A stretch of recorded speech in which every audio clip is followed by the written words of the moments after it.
السلام عليكم ورحمة الله وبركاته. معكم هبة من مطبخ هبة بيبو. النهاردة هنعمل طاجن العكاوي بالبصل، ومعانا هنعمل صينية البطاطس بالشبت، وهنعمل معاها الرز الأبيض. وبينا على مكونات الوصفة. معايا عكاوي، ومعايا بطاطس حلقات، ومعايا شبت، ومعايا بصل متقطع جوليان، ومعايا بصلايه لسلق العكاوي، ومعايا عصير طماطم، ومعايا رز، ومعايا فلفل اسمر وملح، ومعايا معجون طماطم وورق لورم، ومعايا جوز الطيب، ومعايا شطه وكمون وكزبره، ومعايا توم مفروم وزبده وزيت. هتنقل كده على البوتاجاز عشان اسلق العكاوي. ومعايا هنا ميه مغليه، هنزل عليها فلفل اسمر، وهنزل عليها بالبصل، وهنزل عليها بالورق اللوري، وهنزل بقى بالعكاوي عشان تتسلق.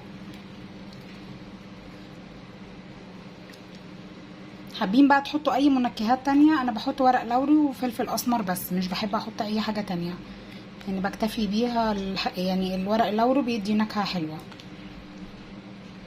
عشان ما يغيرش طعم بس اللحم بتاع العكاوي. ماشي، وهنتنقل على الخطوة اللي بعد كده. هنا بقى اتنقلت على البوتاجاز كده، ومعايا طاسة سخنة، هنزل عليها بقى بالزبدة، هنزل عليها بالزيت،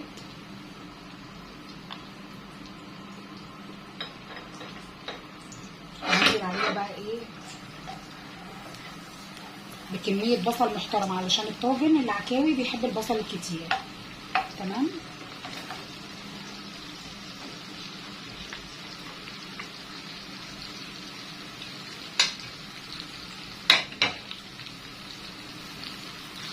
شايفين كده البصل،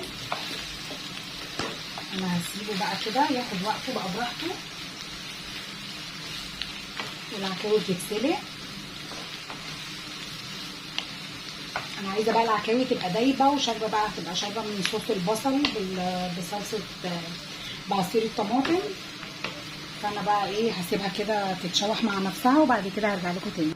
كده بقى عندي، بصوا انا كده هعمل بقى طاجن البطاطس وهحطه في الفرن ياخد بقى يعني يستوي براحته على ما العكاوي تستوي. انا كده عندي البصل متقطع اهو جوليان، وعندي الثوم المفروم. انا هنزل دلوقتي عليه بمعلقه ملح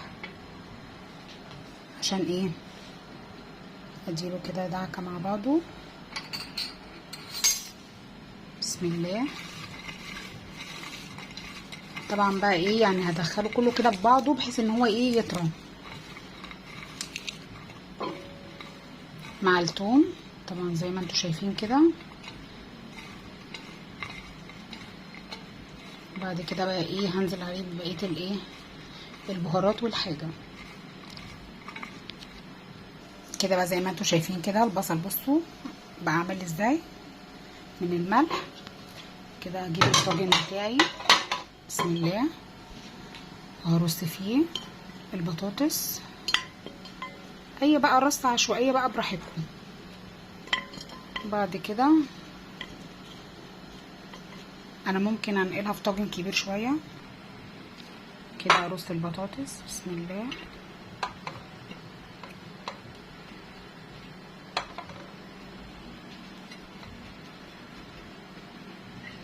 تمام كده. واجيب البصل بقى احط عليه بقى الفلفل الاسمر والشطه، كل بقى النكهات اللي انا عايزاها. وعندي الكزبره الناشفه والكمون والملح بقى برضو حسب الرغبه، يعني بتنكهوا انتوا الملح ده حسب رغبتكم انتوا. في ناس بتحب الملح الزياده، وفي ناس لا مش بتحب الملح الزياده. انا بحب الحاجه مظبوطه. تمام كده.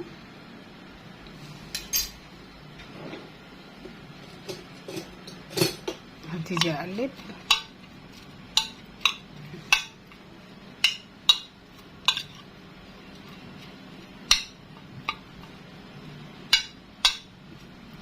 لو حابين تحطوا مرقه فوريه مش مشكله، بس تقللوا الملح. تمام. وهنزل بقى في الطاجن بتاعي واحط بس الاول الشبت، احط بقى كميه الشبت اللي انا عايزاها حسب برضو رغبتكم.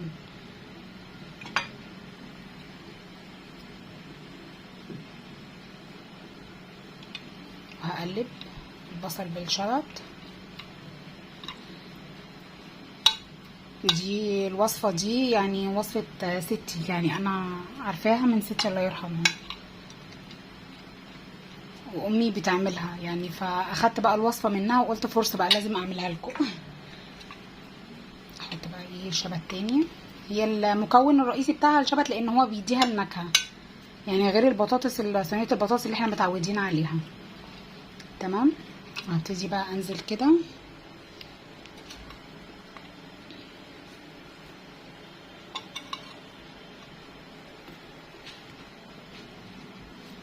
معلش انا بحرك لكم بس التصوير علشان خاطر ايه تبقوا واخدين بالكم من كل ايه خطوات والتركات.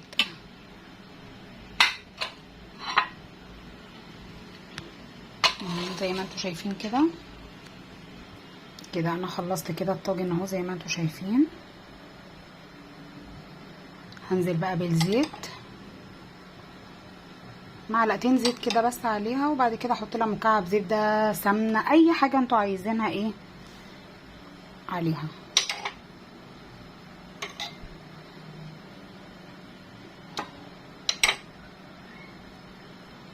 تمام كده. هنزل بقى بعصير الطماطم.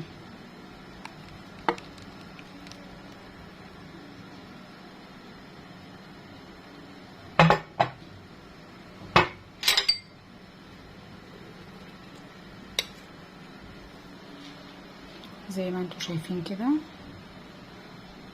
هكمل بقى ايه عصير الطماطم كله، بعد كده هرجع لكم. وكده الطاجن بتاعنا خلص اهو زي ما انتوا شايفين كده، خلصته. هغطيه بالسلوفان وبعد كده ادخله الفرن، وبعد كده هنشوف اللي بعده.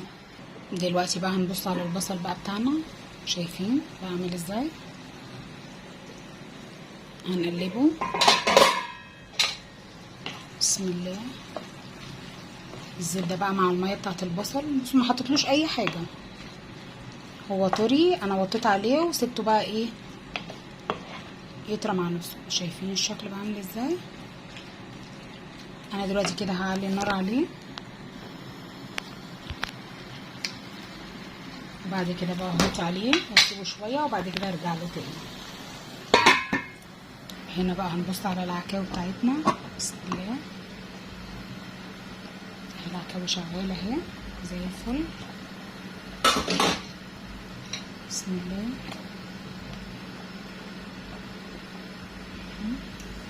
اي بقى ريم ولا اي حاجه على الوش بتشيلوها. تمام. هرجع لكم بقى بعد ما تستوي والبصله تتحمر. نقول كده بسم الله ونبص على البصل. بسم الله.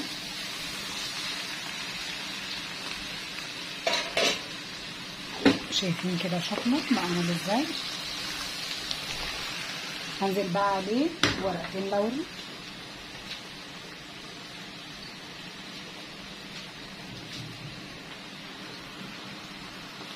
هقلبها.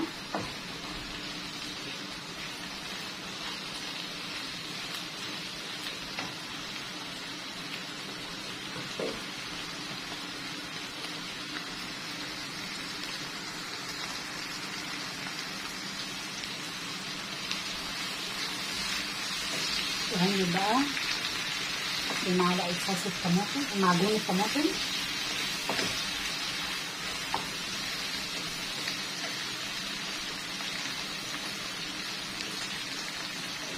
وزي ما انتوا شايفين كده مفيش اي حاجه خالص، والنار عاليه.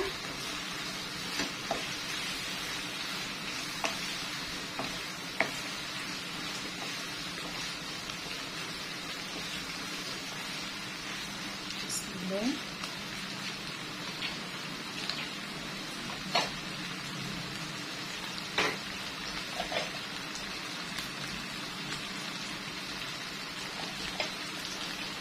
وهنزل بمعلقه صغيره سكر بس عشان نجيب معجون الطماطم.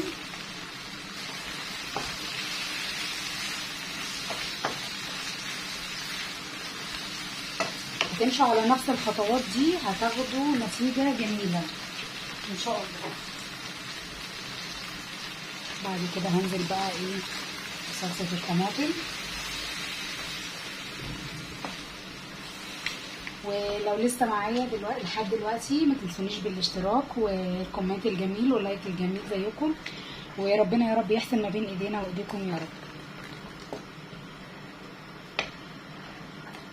وهسيبها بقى تتسبك. بعد كده هرجع احط لها بقى ايه الفلفل الاسمر، واحط لها الملح، واحط لها كل حاجه. هعمل كده معاكم بقى الرز الابيض. اسخن الحله بتاعتي حلو.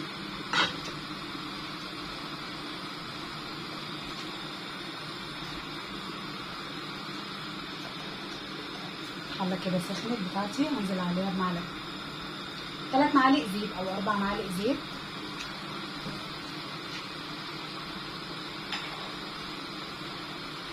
واسيب الزيت يتقدح. انا بحب اعمله بزيت مش عشان ما يبقاش تقيل قوي، وانتوا لو حابين تحطوا بقى سمنه او زبده براحتكم، ده شيء يرجع لكم.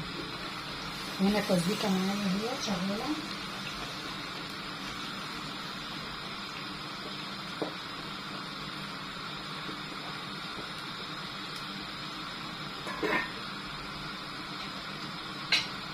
هنزل عليها بالميه. بسم الله.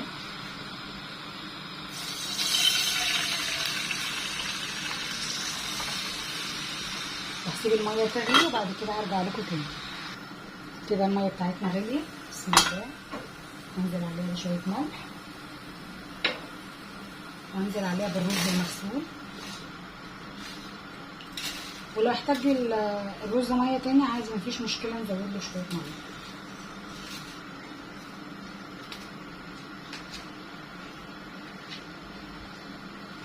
بسم الله.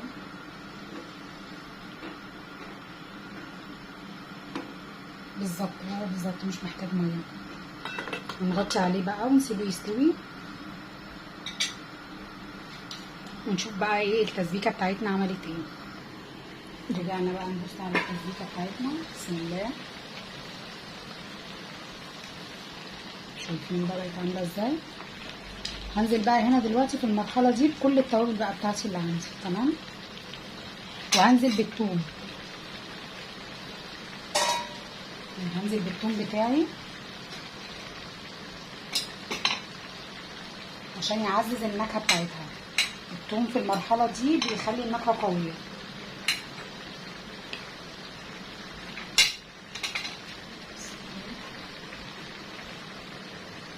الكمون والكزبره والملح والفلفل الاسمر. تمام كده. واحط شويه شطه. اللي مش حابب ما يحطش، يعني الشطه دي اختياري مش اساسي. عايزين تستبدلوها ببابريكا مفيش مشكله. واحط معاها قرن فلفل، وهسيبها بقى ايه لحد لما العكاوي تستوي. وبعد كده بقى ايه نحط المكونات بتاعتنا في الطاجن وندخلها الفرن. كده بقى التسبيكه اتسبكت. بسم الله. والعكاوي كده استوت. هنزل بيها ايه على التسبيكه، نديها بس ايه تاخد غلوه كده واحده. وبعد كده بقى هنقلها تاخد وش بقى ايه في الفرن. وبعد كده بقى نغرف ونوريكم بقى ايه الجمال ده كله. انا مسخنه الفرن ومسخنه الطاجن في الفرن زي ما انتوا شايفين كده. الشكل ده زي ما انتوا شايفين اهو.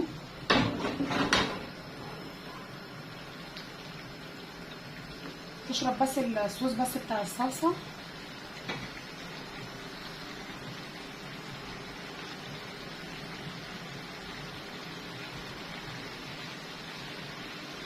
شايفين بقى بتشكشك ازاي بقى، والريحه مش قادره اقول لكم روعه.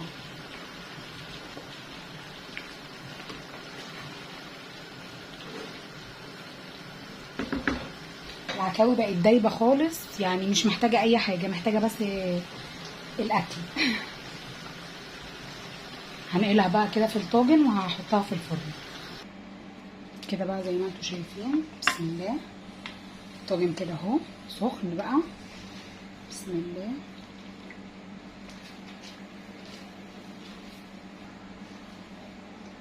بسم الله الرحمن الرحيم. الطاجن ما فيهوش اي حاجه خالص، هي فيها كل الدهون اللي هي محتاجاها. انا بس هرصها في الطاجن وادخلها بس الفرن تاخد وش كده من فوق خلاص. وهديها بقى رشه جوز الطيب بقى دلوقتي. بسم الله. مع الصلصه عشان ايه تديها النكهه كلها. شايفين بقى كده الجمال والروايح رهيبه. بسم الله.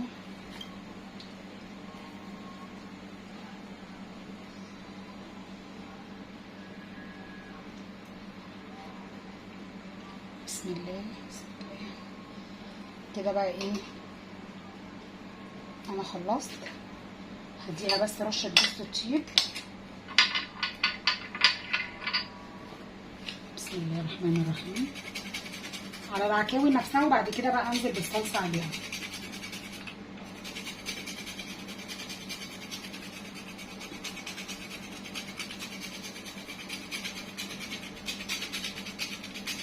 جوز الطيب بتدي نكهه رهيبه برضه. اي حاجه فيها طواجن بتبقى فيها جوز الطيب بتعلي الطعم. لو مش حابينها في الاكل يعني شيلوها، مش هتاثر، بس هي بتعلي بس الطعم.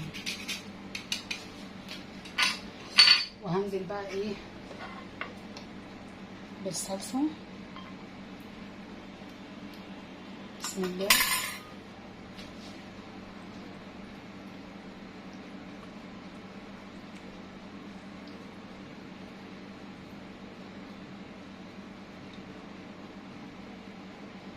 هظبط بقى الطاجن بتاعي كده وهشيل الورقة اللورو مش محتاجاها، وهدخل بقى بيه على الفرن ياخد الايه التحميره بتاعه الفرن، وبعد كده هقدمه لكم. كده بقى طلعنا طاجن البطاطس من الفرن زي ما انتم شايفين كده. طاجن العكاوي مش قادره اقول لكم الريحه جميله جدا جدا جدا. كده بقى قدمناهم مع الرز، رز مفلفل. بصوا مفيش ولا اي حاجه، الرز اهو مفلفل ولا اي كلام. والعكاوي هنا، البطاطس اهي بصوا دايبه جدا ازاي. وادي العكاوي. بسم الله. طبعا العكاوي مش بتتمسك بالشوكه يا جماعه، بتتمسك بالايد. بصوا اللحم بتاعها دايب ازاي، بصوا دايب ازاي، يعني مفيش كلام.